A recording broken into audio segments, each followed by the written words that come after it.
Hello, everyone. Welcome to Sounds from the Studio, brought to you by Contemporary Craft. Contemporary Craft fosters the use of traditional craft materials such as ceramic, fiber, glass, metal, and wood to make art. Our community honors the history and heritage of craft while showcasing modern, exploratory work. And since our organization is located in Pittsburgh, PA, we decided to bring some of the stories of our exhibiting and studio artists to a broader audience by way of this podcast.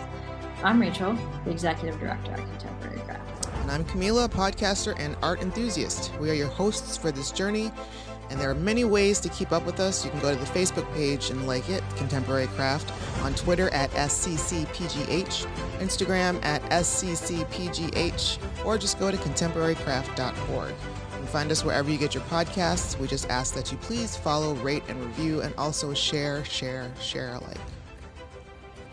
By the time this podcast releases, we will have officially opened our exhibition titled Self with artists Erica Diamond and Matt Lambert, which explores ideas related to expectations of gender, identity, and sexuality. As a record number of bills sweep our country in advance attempts to attack LGBTQ+ rights, it becomes increasingly important for there to be spaces that are welcoming and encourage positive discourse around a myriad of topics that affect our community. Contemporary Craft aims to be one of those spaces, with this exhibition serving as a beacon for our LGBTQ+ family that we are here, and we're ready to amplify the discussions around these topics and serve as advocates. There are a number of programs to accompany the exhibition, with a calendar of those events on our website. I hope that you'll join us if you're local. All right, Matt Lambert, welcome to Sounds of the Studio. How are you doing today? I'm great. How are you? I'm fine, thanks. First of all, this is the first question I have here. Is there a significance in the fact that where I'm seeing your name, it's not capitalized, and I feel like that's on purpose. And is there a reason behind that, or is it just aesthetics? Yeah, there's definitely a reason behind it. It primarily comes from how Bell Hooks speaks about the non-capitalization of her pen name. There's also other writers like Renee Hoogland and a few others that do not. I fall in line with Bell Hooks when she says that the importance should be on the work and not on the name. And also how I approach craft, I really have an issue around authorship. The question I always have to people is, why do you capitalize your name? Okay, all right. I fully accept that. It's just me personally, I just like the look of a big K. So Gosh. So Matt, I'm not even sure where to start today. I've been incredibly honored to have the chance to work with you over what I think has been almost a year now, and I have been just like a kid running at the ice cream truck. It's been a total dream come true to compose this exhibition with you. So I guess maybe a good place to start is why I reached out to you. And there's the obvious that like your work is incredibly provocative and sophisticated in all the best ways, and it tackles like gender and sexuality and heavily rooted in craft, but also it does that in many unexpected and abstract ways. And your bio, of course, says that you're non-binary, multidisciplinary artist focused on equity and inclusion. So all of those things just like completely enthrall and resonate with me. And we've talked a little bit about this one-on-one, but maybe for the sake of our listeners, if we can start with what drives your work in so far as the exploration of gender? To point that out, I think a lot of my work, I've had to come to admit, is really based around personal narrative. I also find it really difficult to not have self, especially coming through craft. So it's also a way for me to grapple with gender constructions. I work a lot with historical archives, especially moving to Sweden, where there is a royal family, and really looking at specific archives that cover kind of everything masculine in the Royal Armory, which is primarily where I work with archives, and really trying to grapple with the position of my identity versus that, and also really seeing how identities have been constructed through war and through violence, and that summons, conversations around reparations and decolonization and all these kinds of complex things. And I just think that craft is the ideal place to really start to grapple with those things. So yeah, it's a leaky ship, so that's why there's a lot. But yeah, gender is just there because of my own body, my own autonomy. Okay, and you said craft is a great place to explore that. Can you deconstruct why? Why is it craft? Yeah, absolutely. So I'm doing my PhD in philosophy and artistic practice at Konstfack in Stockholm, Sweden, and I'm really approaching craft as something that we mostly learn through material or repetitive action in process, but you could probably learn in other ways if you wanted. Many people do. But it's really a way to see things in the world. It's a way to see land. It's a way to see labor, exploitation of labor, economy, waste. It's really just a way to look at the world and understand that we are jumping into the cycle of things. We participate in that cycle, and then we kind of step away, and all of these processes continue whether we're in them or not. And so I believe that as craftspeople, I have a big problem with the term mastery. Julietta Singh wrote a book on thinking mastery. I don't think that I have control over anything. I think that I am participating in systems, which goes back to not capitalizing my name as well. And so craft is indigenous, it is the minoritized, it is the marginal, it is something that we have to do for survival. It existed, it wasn't a word in many cultures until industrialization happened. I remember when I did the MA in critical craft at Warren Wilson, we went to the indigenous village with Cherokee, and we were asking about the term craft, and one of the women was like, we don't have a word for that, it's just what we do. And so craft is responsible for building the cornerstones of our society. It holds that knowledge. If you look at a lot of westernized mythology, gods are either women, or you have like Hephaestus, who is the god of the forge, but he's ugly and disfigured, and he's shoved up back in the womb, or he's pushed off the mountain. But without him, Zeus has no thunderbolt. And so craft has a lot of responsibility in the places and positions we are in now, but it also has the knowledge to disrupt that, find alternatives, and also dismantle a lot of what we have in this world. And so I think because of all those beautiful mixtures of marginalized, discriminated people, places, and things, it's always kind of kept at the bottom rung, and we have this art versus craft debate. But I don't believe that. I believe you can look at art with craft. Craft is a companion to basically look at anything. And so I'm not materially specific. I'm not really process specific. I'm more interested in what the vernacular of what my hands know and do, and what happens when I encounter things, and what starts to happen in those spaces.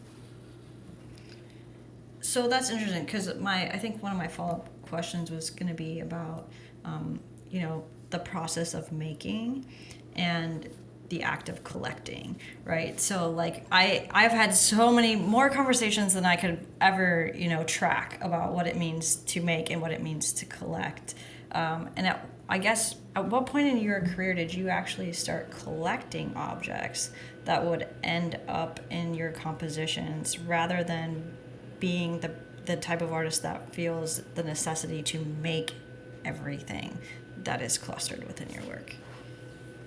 Yeah. Well, I think the first question I would have back is like, can you make everything? No, of course, right? Yeah. So I think like that's this kind of argument around like using the found object, but it's like even if you card wool to make everything before you weave it, it's like the sheep participated in making that, the grass participated in making that. So that goes back to this idea of jumping in on material cycles, and craft is just understanding that. And so when I use quote unquote a found object, it's just jumping in at a different part of a cycle. And that's also breaking this kind of Western idea of like, you take like a flower, right? We prioritize when something blooms, but like for a plant, that's its later stage before it dies. But like the ground needs the plant to die to have nutrients, and maybe an animal needs the seeds. Or so where we find value in these things, or how we think about when we jump in these processes, I'm now starting realizing that like that's confrontational in my work, because I would argue that like everything in a way is a found material. That really hit me when I did my first master's at Cranbrook. I liked the loadedness that came, the history that was already built in, and the complex word of queering something, or what queerness is maybe like a whole other 2-hour podcast of how to unpack that term. But yeah, I like manipulating what already exists, because it does some sort of distortion, or it makes people question what are the objects around us, or it makes us more aware. Bill Brown talks about thing theory, and it's like when an object breaks is only when we're aware of its function. So once it becomes a thing again, like our utility has left it. So we're aware of it now. And so what do you do with that? And yeah, it's just become part of the practice. And sometimes I find things and I just hoard them for years now.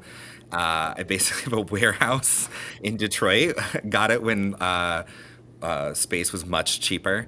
And it's just kind of full. And it's just another way I realize kind of subconsciously that it's about like grappling with the decorative arts and those histories we have in craft, specifically in westernized, white, cis het dominated colonial narratives, and thinking about like, where did these things actually come from? Who actually made them?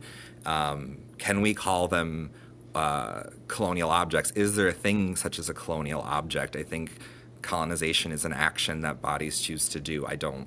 How can we put the burden on objects? And so that manipulation of objects is also kind of claiming that by saying like, it is not the object's fault that it participated in these systems. We have just chosen to use or form materials into these forms, but we also have the knowledge to break those forms as well. Yeah, so I mean, that all of that, yes, and I think something has really struck me, personally, even more over the last like week.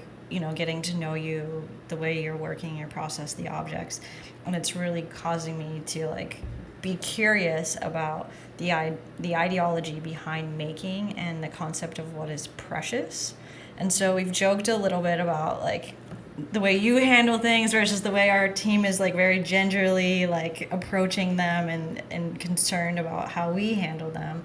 And I guess, as you've kind of said, these objects, the ones that you've collected, have in many instances survived centuries of handling. And then there's this notion that once something becomes art, it becomes precious. And so I'm just curious, is that part of the process for you, like the intention to deconstruct what does it mean for something to be precious, or just in general, what is preciousness to you? Yeah.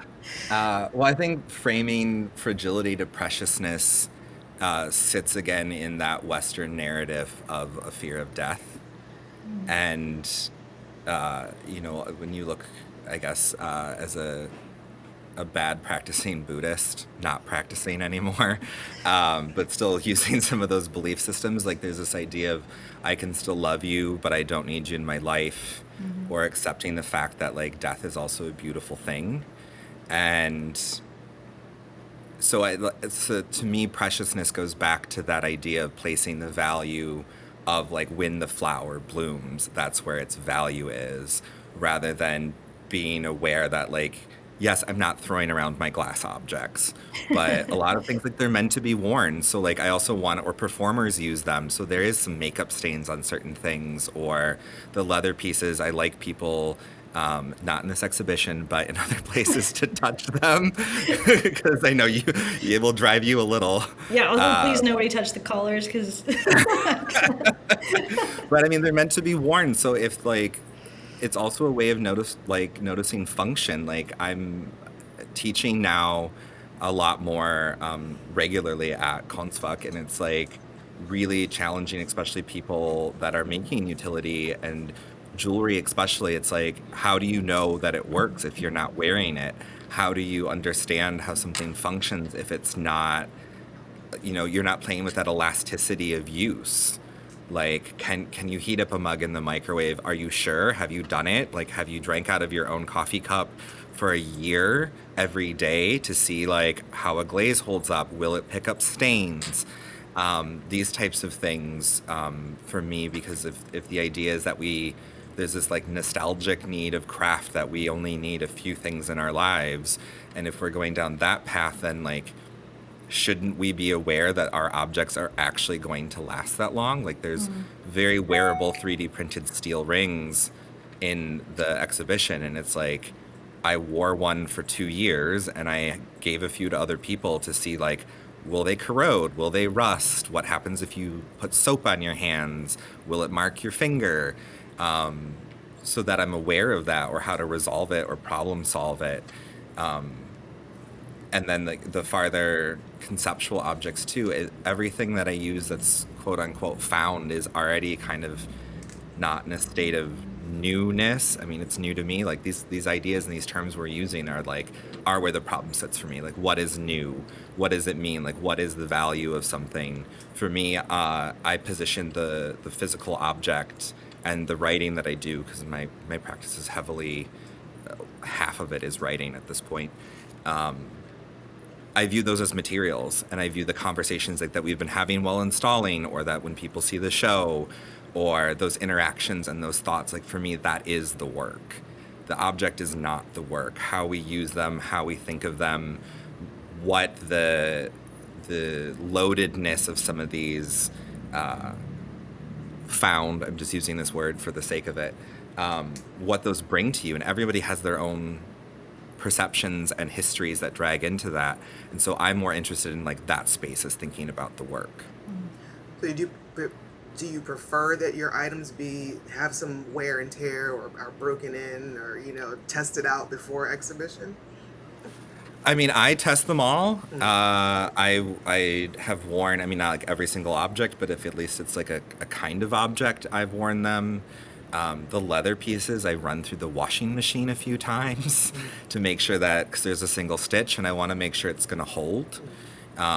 It's an easy repair if, like, for some reason it ever does give out, but if they're meant to be worn daily or regularly, or more than keeping it on a shelf, yeah. And then I think the challenge with a lot of the work, like the leather, is if you don't wear it, it will dry rot. Like, it needs your skin and your oils, otherwise you need to oil it yourself. And so some of my work really questions that too, of like, what is the relationship of your body to materials? Yeah, and that's an interesting point for me as well about your work. One of the things maybe I find most compelling is that there's like this voyeuristic aspect of the work, because there's so much, we haven't really talked about it, but there's a lot of photographs that are in our gallery right now that accompany the objects, and then the objects are in many cases seen on the body, maybe not necessarily the actual same objects that are in those images. So I'm just curious, can you talk a little bit about like that content, like that, why the imagery and why the relationship between what's in the gallery and what's in the photographs? That practice really started when I became aware of my kind of fixation, going back to the archive of the European Wunderkammer, or the World Room, the Cabinet of Curiosity, and really thinking about how the work, I tend to think about after I don't intentionally am like, this makes sense. I trust my hands. It's part of craft, is I'm consuming knowledge, but I'm usually letting the work lead the way, and then I reflect on it after. And really seeing that the objects start to become stand-ins for certain things in the rooms. Like, the wood chains are made from salvaged teak furniture usually, or other forms of salvaged architectural wood. The mirrored pieces become tile and mirror. The leather, the reclaimed salvaged upholstery materials. And so the images just made sense as like the forms of historical portraiture that exist. So a lot of the shapes and forms of the bodies in them are referencing that. Like I usually show up with a couple of references. When I was using models, that's another conflict. I just brought some references. I had my super strict ideas of what I wanted to happen. That never works out. But it just turns kind of into like a little queer party. We have some snacks, we have a couple drinks put out, and people just know like they get to pick and choose, and I just like am hands off, and it just becomes kind of an act of play, which I also think is really interesting. Largely, actually, everybody in the images has some form of a queer identity, as well as a lot of intersectionalities with Black, trans, refugee, immigrant. So everybody kind of has their own perspectives as well. So I really release that. I work a lot collaboratively, including with photographers, and it's just a loose framework. So that's really where it comes in, and thinking about how those bodies could exist in those spaces and do and did that we've really ignored. So it's also really questioning I am a student of historiography, not history, the multiple narratives that exist within history that are colonially dominated. And what does that mean? And it gets into a sticky question of what is truth, which I know in this day and age, and as you said in the intro, like what is truth or what is fact? And in the creative fields, I think we can question that in many ways. Yeah, absolutely. How long have you been living in Sweden? I've been going back and forth since 2015. And then I moved full time mid-pandemic Oh, God. on election day 2020. Wow. And where are you from originally? So I grew up 6 months split. So in the winters, I was in Detroit. And then in the summers, I lived in a protected provincial forest in Ontario, Canada, called Rondo Provincial Park. Oh, wow. Okay. And how's your move to Sweden, or your most of your time in Sweden, influenced your work, if at all? I mean, you may have already been this deep and retrospective. Yeah. Well, I think living in very, very, very rural and very urban, especially in an 80% Black city with Dearborn just outside, which is where my parents live now, which is, or was, I don't know now, the highest population of Middle Easterners outside of the Middle East. And then being in the countryside with more farmhand workers and really seeing the commonalities of the performance of gender has really stuck with me and had me thinking about marginalization, oppression, reparation. What do these things mean? And moving to Sweden has been really confrontational because it is a very white-dominated discourse. It's historically denied any participation in colonization at all. And I've been working with Meret Anasara, who is a Sami artist and writer. She's in northern Norway, and her brother is the one that sued Norway for an infringement of indigenous rights as a reindeer herder. And so it's just really made me realize, or when I speak to my students, that like, to have the intellectual component, but also to like remind me that I need to figure out ways to speak to my students who are encountering these ideas for the very first time. These aren't things that they often are discussing, or some of them are, but the major discourse is not around equanimity. Democracy for me is a reinscription of colonization. And when you're in a country that is about equality, not equity, and democracy, there's a lot more to unpick again. So it's just really forced me to remind me that I need to find ways to accessibly communicate with people. Makes sense. When was it that you realized or accepted that you were an artist? I still don't know.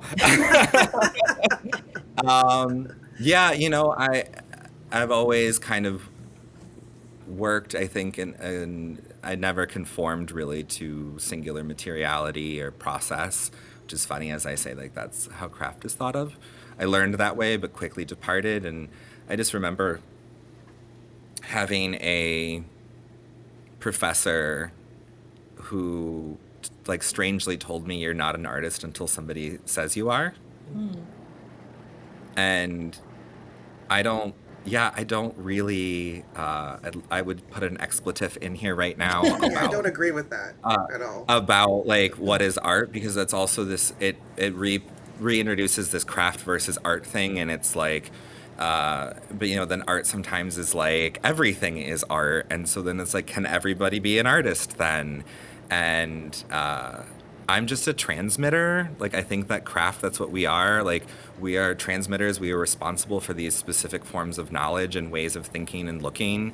And our job is to pass those on. And I mean, even when you look traditionally, even in westernized systems, the idea is that you surpass the person who has taught you, and that is your citation in history, and your name is carried that way. And so I'm not interested in having my capitalized name in big lights somewhere. I am the value for me, and this logic I think comes from marginalized communities, and especially in queer communities. It is about building kinships and family structures, and I view craft should be the same way, and is often. That our job is to help each other. And when we start framing it in art discourse, like economy comes in, and like all these really terrible capitalistic terms are summoned. So if you want to call me an artist, that's fine. You can call me lots of things, that's fine. But yeah, I don't know. I don't know if I'm a creative. I don't know if I'm a writer. I also curate. I do so many other things that being in Europe as well, the question of what do you do is kind of not what's asked at a party. And I find that really refreshing, because you're not like, why are we defining ourselves by like where our economy comes from? Because we are all under capitalism, and most people are doing things they don't want to do for their money. So what does that tell you about somebody? Like, I'd rather be like, what do you enjoy? Or like, what type of movie do you watch? What are you reading right now? You know? Yes, or like listening to, or anything. What's a good restaurant in the area is a more interesting, and I think tells you more about a person. Do you like spicy food? Tells you a lot versus like, what do you do? It just creates a classist hierarchy that is completely unnecessary and makes our lives even more difficult. Yeah, you know, I normally ask this kind of standard question of like, do you have a mentor in the field? But even like on our drive here, I'm like, again, thank you. I'm challenging so many of my own preconceived kind of notions or things I've learned and carried about lineage and things along those lines. So I think I might change it a little bit, and instead, I have a curiosity of like, you know, is there like a collaborator or a colleague or someone or something that resonates kind of intellectually like with you or with the work that you do, or informs, you know, some type of reciprocal exchange. Maybe we'll put it that way, if that makes sense. Kinships. Yeah. Yes. I mean, if we're talking purely through like the kind of craftscape, I would always say if you looked at Lauren Kalman, Iris Eichenberg, and Christoph Zellweger, who I was assistant for in Zurich, and I studied under the other two. My work makes sense kind of visually, like the usage of image and questioning like what is jewelry. Lauren and I have become good friends. We were co-curatorial fellows. She taught me a lot on many ways about thinking about craft, thinking about navigating systems when you're not, you're more concept specific rather than material or physical process specific. It's more conceptual in that way. So I would say she has a huge impact, and continues to this day as we have our dinner conversations and and social media messaging, and her studio is like 1 block away from mine in Detroit. I would say that has a really strong impact, and I think Murat Anasara really has flipped my world upside down a lot, thinking about what does it mean to sell something, where is value,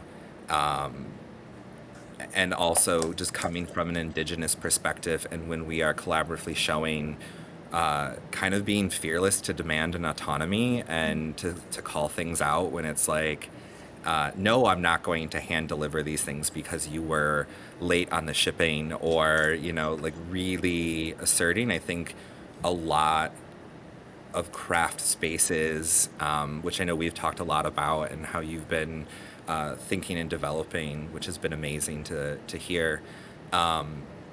They're abusive. They're just straight out abusive, and because these pay to show things and these paying to ship the work, or pay to ship it to a collector to hear that they don't want it, and so they send it back, and so you're out the $50-$100 for the insured object, so you just paid to potentially have somebody buy something, and we've normalized this system, and there's this fear that after you, there's someone behind you who will just do it.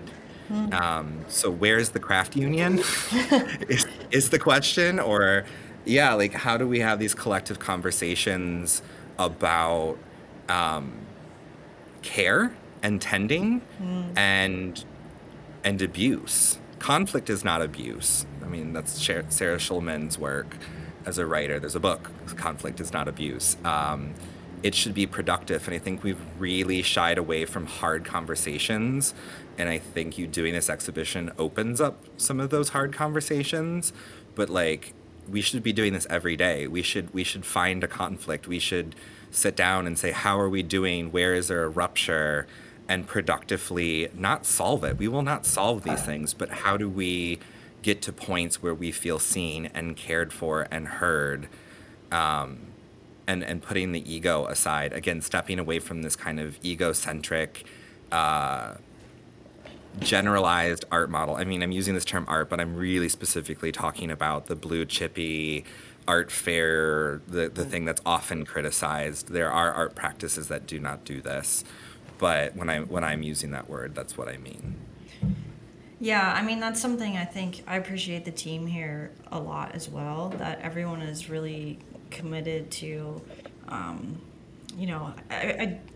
I feel like there's so many like words and all the vocabulary around it, right? Like, it's not about being agitational or confrontational or any of those things, but everyone here is very committed to like, let's go beyond the aesthetic of things, and let's talk about how this opens a conversation, or how this object serves as a catalyst for a discussion about a topic or about something else. So, I mean, yes, again, I thank you and Erica both so much, because I'm very excited about this. I think we're gonna end up having some difficult discussions through the run of this, and I'm looking forward to it. I think we can't avoid the things that make us uncomfortable.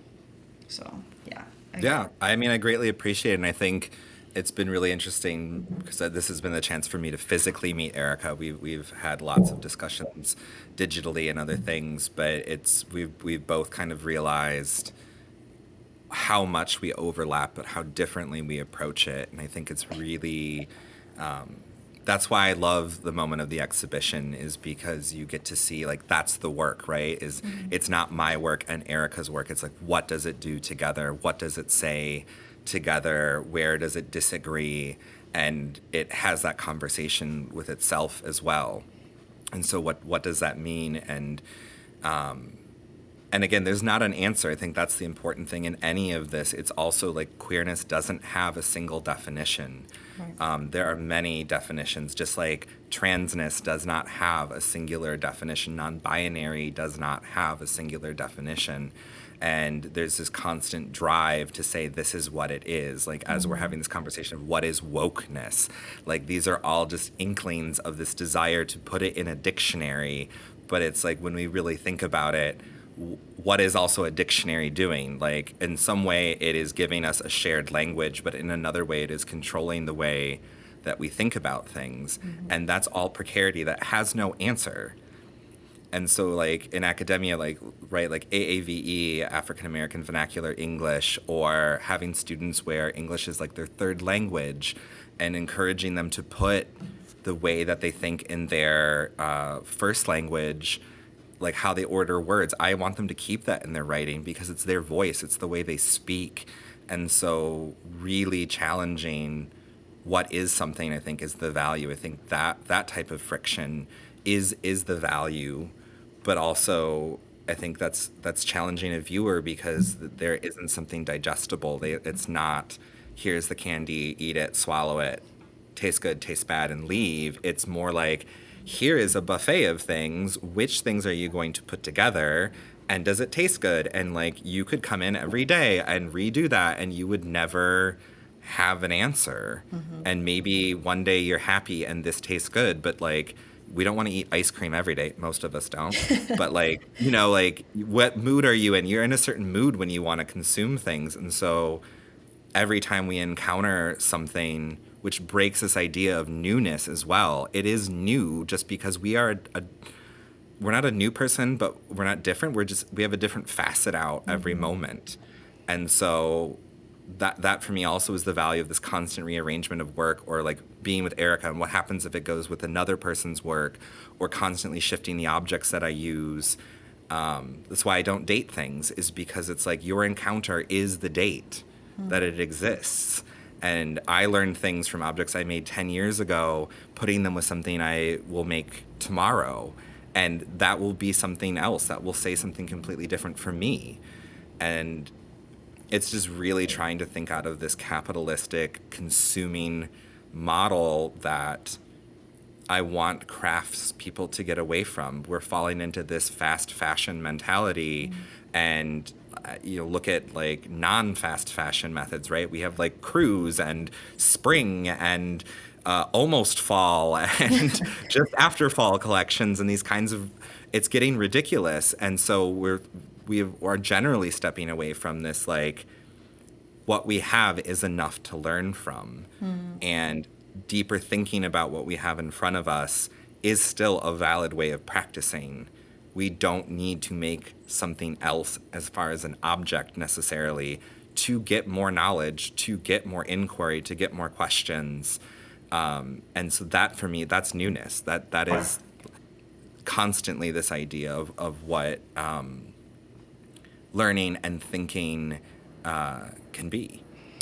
Yeah, I mean, all of that is also interesting in terms of, for people that might be local or those that, you know, travel to see the exhibition, which is a little different for our space and maybe normal for your practice, but like there won't be labels next to everything. There will be a map. It will give you a general sense of what is in the space, and if you really, really want more, there will be an info sheet that you can go to figure that out. So also, I'm looking forward to that as well. People have to come to the work and they have to digest it. And they also have to come to people who work here. That's the thing, is like, every object has a story. Every reason there's a cluster of something has a story. The whole thing has a different story. And so, yeah, the titles shift on things. Some things aren't titled right now. I change them based on my moods because they mean something different. And that also goes back to this idea of like transness and queerness and what is a name and capitalizing a name and why is the title of something so important. This what do you do question, like we want the info sheet or the wall text. It's called a tombstone for a reason. Right. I'd say. And it's like it cuts something off, and I want people to ask people who work here and like trail off into, where are you from, and you know, what are you going to eat for lunch, and like these ideas, and actually engage with this space rather than treating it like a white cube in which it's so sterile, and I think it turns off, and it's like, why not stay? Why not like look at what you can also purchase in like the store area, the other cases, what classes are here, what other knowledge sits here. Do you want to come back? Is there something going on you can jump into? The workshops, the small project for younger ones. Like there's so many other things rather than jumping in, taking a turn around the exhibition and walking out the door. You can do that. That's fine. You can take the white cube model. I'm not mad at it, but it's like even the map of those objects, like I've even told you, like you can move things around and like what happens when the map isn't going to fully align. That's actually something we haven't talked about, but it's always about a possible mapping for me. My research now really is talking about the possibility, but not defining it. You know, James Baldwin talks about here be dragons, the dragons off the map, the thing that could be scary or fun, but it's just unknown. And I like thinking about that and not claiming what it is. You know, Edward Glissant talks about opacity and accepting the fact that we will never fully understand each other and we will never fully understand our objects. And accepting a form of opacity to me is a beautiful thing. It's like how we say take people as they are. It's like take things as they are. And you can love somebody or something and you don't have to have it in your life. You can appreciate something. I love when people hate my work. Ambivalence is like the thing to avoid, right? But if someone really dislikes it, it's like clearly also being evocative. Right. So I hope someone comes in and goes, I hate this exhibition. What an amazing thing to do. Like, we see that in pop culture, right? Like people produce things that are so terrible and we monetize them. And there's a reason for that. It gets the views on YouTube or wherever else we are, or on those other social media sites that we shouldn't name. And it still creates a currency, and that's being capitalized even. And we should exploit that as well. Like this is already a way that we understand the world. And so why not use it to create productive discourse? Absolutely. I don't know if I share. I mean, sure. I hope somebody finds something that they don't like to talk about. But I hope they don't hate it all. It seems hard that you could hate it all, but I guess we're gonna find out. It would be hard, but I think the amazing, like what an opportunity though to be like why. Yeah. Yeah. And the idea probably is they don't hate it. It's because that quick read maybe they don't attach to. And so what an opportunity also to like be with that person and like pick things apart. And I would bet they would find something. It's just like when someone is like, I hate this food. It's like, have you had it cooked every way? Have you had every seasoning on it? Like, I get if you're allergic to it, that's one thing, but we can't be allergic to work. Right. And I mean, it also, of course, like the content, it goes back to that other thing for me too, that at times I think that when somebody has that visceral or negative reaction, it's of course like instigating something within themselves that they're uncomfortable about, which then that dialogue helps them to come to a new place, whether they're happy about it or not. It confronts the viewer. So Right. And so the work continues on their drive home or walk Right. home or at dinner or 6 months from now, and it clicks in their head, or they're having a conversation with somebody and it's like, oh yeah, I encountered that already here, and it adds to their knowledge or a discourse. And so that's what I mean when I talk about what is the work. Like that for me is the work, like the objects and the writing, and even sometimes the conversations, or being told isn't necessarily a conversation. That's just the material that gives somebody a way to do the work themselves. It's adding an extra step, but I think that's the beauty of it, is it's releasing it. It's not being a master of something. It is not controlling something. It is passing it on. It is being a conduit and saying, here is this assemblage of things, and you read it. Yeah, absolutely. I want to first and foremost thank you, one, for talking with us today, and also trusting me as a colleague in this work with you. And secondly, I think, as I said, presenting me with challenges that are now likely going to take the rest of my lifetime to answer, if ever. So Thank you for that, Matt. And then the question Well, coming. I have to thank you before you ask the question. Also, because I think it is a challenging proposition. Because I think we should divulge that, like, I didn't send you an object list. I didn't really clarify. It was a maybe it will be this or it will look something like that. And I think that that is also something we should start thinking about, because I viewed this exhibition as, again, I am releasing the authorship, like you being in the space, everyone that works here, like what looks good together, what makes sense, what is like, oof, what's going on here. So I don't own this exhibition either. Like the space is hosting it and tending it and caretaking for it. And I have just been a contributor to this, and I really would like to challenge people who maybe are listening that have those opportunities or positions of power to realize that, like, if you invite an artist or somebody, why are you inviting them? If you really like or are interested in engaging with their work, there should be some trust there to that they're going to show up. Like that, if you have a mutual respect in a relationship between an institution or a position of power with somebody, and you're inviting them in, this goes beyond work, right? This is like when we talk about bringing in marginalized people to do things. It's not when you just control everything they do. It's superficial. It's a white savior complex. And so when you bring someone in and let them do what they need to do to put themselves in it and then find the common ground, like my exhibitions, I want them to work with the space. It is customized.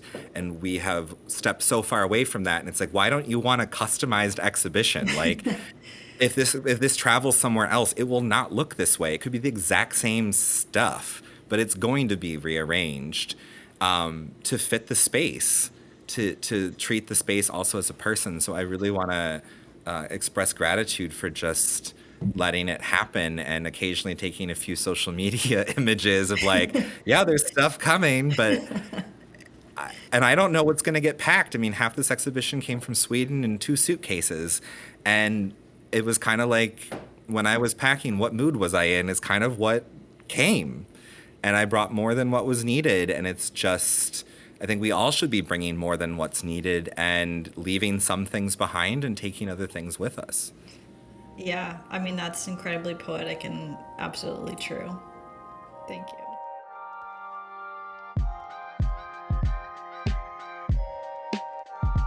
But Matt, I am very intrigued by this question, your answer to this question. So, Matt, lowercase m,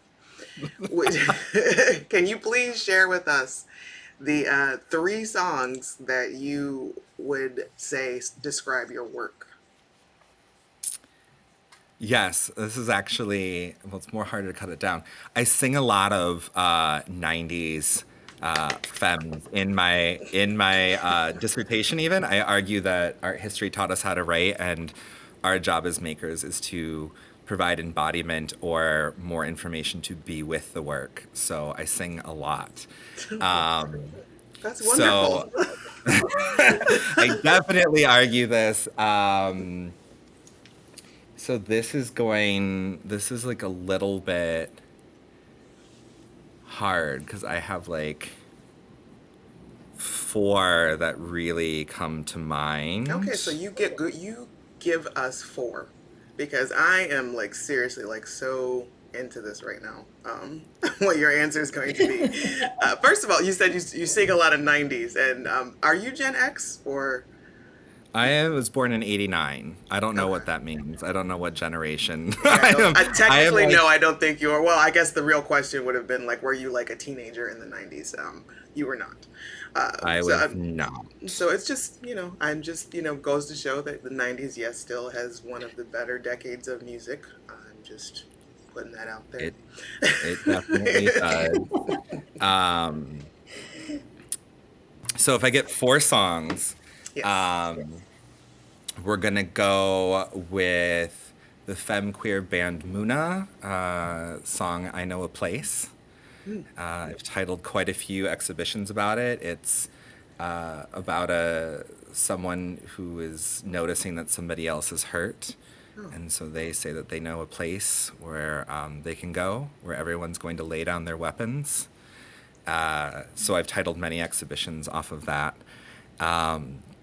Second song is going to be Cruisin', which is originally a Smokey Robinson, but then there's that weird duet in, I don't know the name of the movie, that Gwyneth Paltrow sings it. I love it when we're cruising together.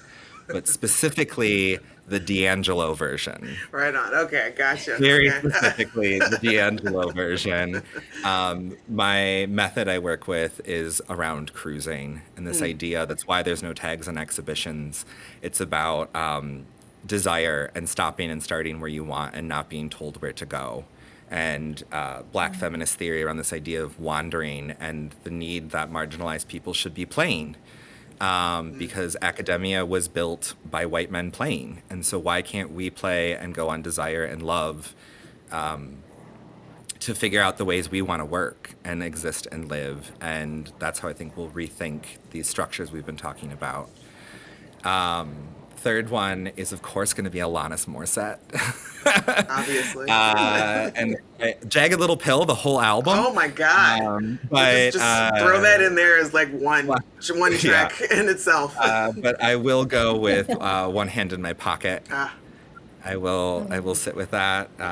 If you listen to them while you look at the work, it might help make some sense if you can't hold on. And then the fourth one is specifically the music video version off the Medulla albums, Bjork, Who Is It? Carry my joy on the left, carry my pain on the right. Nice. Which is done with the Icelandic bell choir. And I've really been thinking about art history and this idea that, what sits on the left, creation, and destruction on the right, and our hands, and what does that mean? To be responsible as craftspeople for joy and also destruction culturally, and how those can exist. And really, in a way, I almost think she's singing to craft. I have music lists to my genders. I have music lists to all sorts of things. It's part of my research too, of like, what does it mean to have playlists for different facets of ourselves? So those are the four. Like the amount of playlists that I have. Kind of sickening. It's over the top. But yeah, all right, that is a great list. Thank you so much for sharing with us. How long are you yourself going to be here in Pittsburgh? I am going to stay until Tuesday. Unfortunately, there's this very strange rule about how many days you can be out of the country if you want residency. Oh, wow. Hoping to come back, maybe talking to Rachel about maybe wreaking some further havoc. Right on. I have some really good friends here and things from childhood, but a good friend that I did the MA in critical craft with is going to come for the opening. And of course, Erica, who knows the area, and we're going to dive into the city, and I'm going to eat all the spicy food I can. Sweden's not known for that. And all the junk food that I possibly can too that isn't available. And yeah, I'm looking forward and meeting people here, and I have no plan, as always, same as the exhibition, and see what people say at the opening and just go there. And when's the opening again? When is It is tomorrow. Tomorrow, which will be April 14th. Yeah, and then it runs through August 19th. Great. Well, hopefully I get a chance to sneak on over there and meet you in person, Matt, because you are you're a delightful individual, and you're just so I like everything we discussed today. Obviously, you're very thoughtful in the sense of you're not doing things. I feel like every move that you make has had some extenuous thought put into it, and I appreciate that about you. Thank you. Yeah, I mean, I am white, to be very clear, and so I am aware in the situations of my privilege and really thinking about, what does it mean to be doing this work? And it is probably the most difficult place. I would say I work in. If I'm not uncomfortable, I should be questioning why I'm doing something, and I think that's a challenge for people who are, the more privileged you are, if you are comfortable, maybe you're doing something wrong, is what I would say. We should be making other people comfortable. I'm an anxious body. I am always thinking about that, but that's why I speak through citations as I've done in this conversation and other things to like really provide tools and resources to people who want to dive deeper, or just message me, hit me up on social media. I'm always interested in connecting with people. That's what the work is. All right, great. Matt, where can people find you on social media? I was gonna say, you can come to Stockholm and find me. Instagram is probably the best. It's Matt_Lambert_studio. There are 3 Matt Lamberts that all work with queerness. One is a photographer, one is a painter. So if you Google, make sure you put craft in that to find us first. We have been mixed up. I've gotten some amazing shows off of them, but FedEx also tells me my paintings are stuck in Austria often. Or I'm doing film festivals in Berlin quite often as well. But that is not me. One day I want to have the Matt Lambert show. So if anybody is out there, I really want to have the Matt Lambert show and invite every Matt Lambert. There's also a chef in Chicago. There's a couple now deceased military people. I think it would be really fun to just explore, like, what is a name, right? Sounds from the Studio is produced by Rugged Angel Productions for Contemporary Craft. Hosted by Rachel and Kahmeela Adams with production support by Mandy Wilson. Please subscribe to and rate the show wherever you get your podcasts. And don't forget to share. Thanks for listening.